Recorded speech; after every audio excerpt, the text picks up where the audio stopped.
2026-cı ildə müsəlmanlar üçün ən müqəddəs aylardan biri olan Ramazan ayı fevral ayına təsadüf edəcək. Demokratas xəbər verir ki, ilkin hesablamalara əsasən müqəddəs Ramazan ayının 2026-cı il fevralın 18-i axşam saatlarında başlaması gözlənilir. Ayın görünməsindən asılı olaraq ilk orucun fevralın 19-da tutulacağı ehtimal olunur.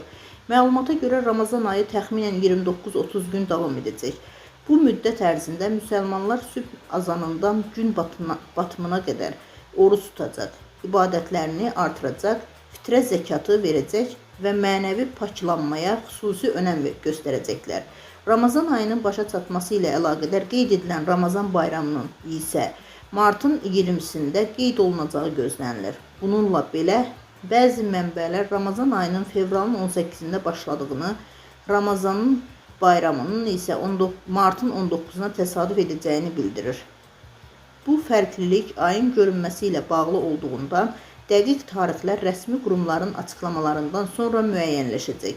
Qeyd edək ki, Hicri qəməri təqviminə əsasən Ramazan ayı hər il miladi təqviminə görə təxminən 10-11 gün irəli çəkilir. Məhz bu səbəbdən Ramazan ayı hər il fərqli fəsillərə təsadüf edir.